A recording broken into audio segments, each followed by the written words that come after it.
معزز سامعین، السلام علیکم ورحمۃ اللہ وبرکاتہ۔ میں آپ کا میزبان محمد عامر قادری آپ سب کا استقبال کرتا ہوں آپ کے اپنے چینل وی لو اسلام میں۔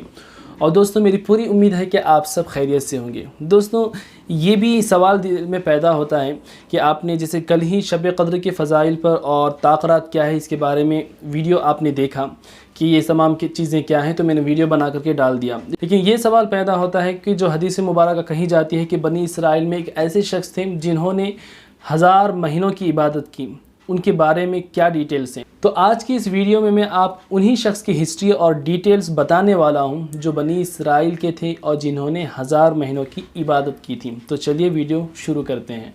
بسم اللہ الرحمن الرحیم، الصلاۃ والسلام علیک یا رسول اللہ، الصلاۃ والسلام علیک یا حبیب اللہ صلی اللہ تعالیٰ علیہ وسلم۔ دوستو، یہ جو روایت میں آپ کے سامنے پیش کر رہا ہوں، یہ جو واقعہ ہے، یہ واقعہ حضرت حجت الاسلام حضرت محمد غزالی رحمۃ اللہ تعالیٰ علیہ نے اپنی کتاب مکاشفۃ القلوب میں نقل فرمائی ہے، اور اس کتاب کے صفحہ نمبر 705 اور 706 میں یہ واقعہ موجود ہیں، اور فضائل لیلۃ القدر کے چیپٹر میں آپ کو یہ واقعہ مل جائے گا۔ تو بہرحال دوستوں، چلیے واقعہ شروع کرتے ہیں۔ دوستوں، بنی اسرائیل کی وہ شخص جنہوں نے 1000 مہینوں کی عبادت کی تھی، ان کا نام ہے حضرت شمعون، اور اللہ تعالیٰ نے انہیں ایسی بہادری عطا کی تھی کہ بڑے سے بڑے پہلوان ہوں، بڑے سے بڑا شہ سوار ہوں، ان کے سامنے ٹک نہیں پاتا تھا۔ کئی لوگوں کے لیے وہ اکیلے کافی تھے۔ اللہ نے انہیں ایسی دلیری عطا فرمائی تھی، اور انہوں نے اس کا فائدہ بھی اس طریقے سے اٹھایا کہ وہ دن بھر جو ہیں اللہ کے دشمنوں کے ساتھ جو ہے جہاد کرتے اور جو ہے دین کی حفاظت کیا کرتے تھے۔ اور حضرت شمعون جو ہیں، ان کے بارے میں کہا جاتا ہے کہ ان کے جس گھوڑے پر وہ بیٹھا کرتے تھے اور بیٹھنے کی جو جگہ ہے، وہ جگہ کبھی بھی پسینے سے خشک نہیں ہوئی، یعنی ہمیشہ اکثر اوقات وہ گھوڑے پر ہی رہا کرتے تھے اور اللہ کی راہ میں جنگ کیا کرتے تھے، اور ان کے دشمن کسی بھی حالت میں انہیں شکست نہیں دے پاتے تھے۔ جب میدان جنگ میں اتر جاتے تو ان کے ٹکر کا کوئی موجود نہیں ہوتا، تو دشمن پریشان ہو جاتا کہ ان کو کس طریقے سے شکست دیا جائے گا، ہرایا جائے گا۔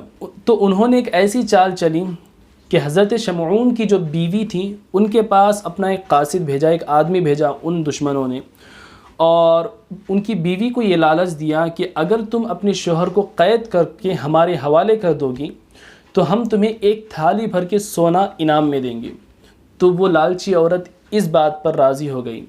جب حضرت شمعون سوئے تو اس عورت نے کھجور کے چھال کی بنی ہوئی سخت رسیوں سے حضرت شمعون کو باندھ دیا، ہاتھ پیر باندھ دیے، اور جب حضرت شمعون جاگے تو آپ نے اپنے جسم کو تھوڑی سی حرکت دی، تھوڑے سے ہلے، اور ہلنے کا اثر یہ ہوا کہ وہ سخت رسیاں ٹکڑے ٹکڑے ہو کر کے بکھر گئیں۔ پھر آپ نے اپنی بیوی سے کہا کہ کیا ہے یہ حرکت کس نے کی ہے؟ تو بیوی نے کہا کہ اے میرے شوہر، میں یہ چیک کر رہی تھی کہ آپ کو اللہ نے کتنی طاقت دی ہے، بس میں یہ اندازہ لگانے کے لیے میں نے آپ کو باندھا تھا۔ تو آپ خاموش ہو گئے۔ تو پھر یہ خبر جو ہے کافروں تک پہنچی، ان دشمنوں تک پہنچی، تو انہیں کہا کہ یہ رسی کا آئیڈیا تو کام نہیں آیا۔ تو ان لوگوں نے جو ہے لوہے کی موٹی موٹی زنجیریں بھجوائیں اور کہا کہ اب ان سے باندھو۔ جب حضرت شمعون سوئے تو ان کی بیوی نے اس لوہے کی موٹی زنجیروں سے آپ کے ہاتھ پیر باندھ دیے۔ پھر جب آپ جاگے تو ایک ہی حرکت دی، ایک ہی جھٹکا دیا، تو وہ تمام زنجیریں ٹوٹ کر بکھر گئیں اور زمین پر گر گئیں۔ پھر آپ نے اپنی بیوی سے کہا کہ یہ کیا حرکت ہے، یہ کس نے کیا؟ تو بیوی نے جواب دیا کہ میں کل کی طرح آج بھی آزما رہی تھی کہ کل آپ نے جو ہے رسی توڑ دیا، دیکھیں گے آپ اس لوہے کو توڑتے ہیں یا نہیں توڑتے۔ تو آپ خاموش ہو جاتے ہیں۔ پھر یہ لوگ پریشان ہو گئے، بھائی رسی، اتنی سخت رسی جو تھی اس زمانے کی، اس کو توڑ دیا، اب اس سے سخت جو ہے زنجیر ہوتی ہے، اس کو بھی آپ نے ایک ہی جھٹکے میں توڑ دیا، تو اب تو لگ بھگ ناممکن نظر آتا ہے ان کو قید کرنا۔ تو پھر شیطان اس مجلس میں پہنچا، ان کی میٹنگ میں پہنچا، اور اس نے ان لوگوں کو یہ آئیڈیا دیا کہ تم ان کی بیوی سے ہی پوچھوا لو ان سے کس چیز سے انہیں باندھیں کہ وہ اسے توڑ نہیں پائیں۔ تو ان کو یہ آئیڈیا پسند آیا شیطان کا۔ پھر ان لوگوں نے حضرت شمعون کی بیوی کو یہ ترکیب بتائی۔ پھر وہ بیوی اپنے شوہر کے پاس گئی، حضرت شمعون کے پاس گئی اور کہا کہ ایسی کون سی چیز ہے جس کو آپ توڑ نہیں سکتے؟ تو آپ نے فرمایا کہ یہ جو میرے سر پہ بال نظر آ رہے ہیں، یہ 18 بال ہیں، اور حضرت شمعون کی جو 18 گیسو تھے سر سے پیر تک لمبے تھے۔ آپ نے کہا اگر اس سے کوئی مجھے باندھ دے تو میں اسے توڑ نہیں سکتا۔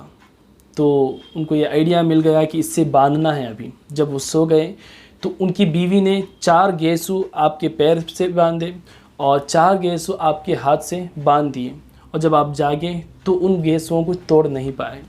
پھر آپ نے کہا کہ کیا حرکت ہے، اسے کھولو۔ تو آپ کی بیوی نے آپ کو کچھ جواب نہیں دیا بلکہ دشمنوں کو بلوا بھیجا۔ دشمن آئے، خوش ہو گئے کہ ابھی ان کو قید کر لیا گیا ہے۔ تو پھر وہ لوگ حضرت شمعون کو لے کر کے قید خانے کی طرف پہنچے۔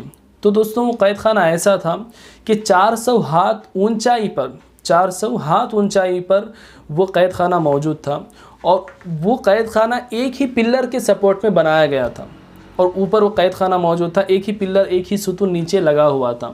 تو ان دشمنوں نے حضرت شمعون کو قید خانے میں لے جانے سے پہلے آپ کے ہونٹ اور کان کاٹ دیے۔ پھر حضرت شمعون نے اللہ سے دعا کی، مولا کریم مجھے ایسی طاقت عطا کر کہ میں اس باندھ کو توڑ دوں، اور مجھے ایسی طاقت عطا کر کہ ان کافروں کو میں ہرا سکوں۔ اے میرے مولا مجھے ان کی گرفت سے آزاد فرما دیں۔ تو اللہ تعالیٰ نے آپ کو طاقت اسی وقت عطا کر دی۔ پھر آپ نے ایک ہی جھٹکے سے ان بندھنوں کو توڑ دیا۔ جب آپ ان بندھنوں سے آزاد ہو گئے تو پھر کافروں کی ہوش اڑ گئے، ان دشمنوں کے ہوش اڑ گئے کہ اب ان سے مقابلہ کیسا کیا جائے گا۔ پھر آپ نے جو کافر نیچے سب جمع ہوئے تھے، تمام دشمن ایک ہی جگہ جمع ہو گئے تھے اس وقت، تو جو پلر تھا آپ نے اس پلر کو حرکت دی۔ جب آپ نے اتنی طاقت کے ساتھ اس کو حرکت دیا تو وہ سارے کا سارا قید خانہ جو اوپر موجود تھا ان دشمنوں کے اوپر گر گیا، اور وہ تمام کے تمام دشمن ہلاک ہو گئے۔ تو پھر صحابہ کرام نے نبی کریم صلی اللہ علیہ وسلم سے جب یہ بات سنی تو انہوں نے کہا یا رسول اللہ کیا ہم بھی ان جیسا ثواب پا سکتے ہیں؟ تو آپ نے فرمایا کہ مجھے اس کا علم نہیں ہے۔ پھر آپ نے اپنے رب سے سوال کیا تو اللہ تعالیٰ نے آپ کو لیلۃ القدر عطا کی، جیسا کہ میں نے کل آپ کو لیلۃ القدر کے فضیلتیں سنائی تھیں۔ اگر آپ نے ابھی تک وہ والا ویڈیو نہیں دیکھا تاقراتوں اور لیلۃ القدر کی فضیلت کا، ابھی اس ویڈیو کو دیکھیں، میں نے ڈسکرپشن میں اس کا لنک دے رکھا ہے۔ اور اس ویڈیو کو زیادہ سے زیادہ شیئر کریں، کیونکہ اس واقعے کو زیادہ لوگ نہیں جانتے۔ آپ کے شیئر سے کوئی جان لیتا ہے تو اس کا آپ کو بہترین اللہ تعالیٰ آپ کو اس کا ثواب ضرور عطا کرے گا۔ اور ویڈیو کو ضرور لائک کریں۔ اللہ سے دعا ہے کہ مولا کریم ہم سب کو اپنے حبیب کے صدقے سے سلامت رکھیں۔ میں آپ کا میزبان محمد عامر قادری۔ السلام علیکم ورحمۃ اللہ وبرکاتہ۔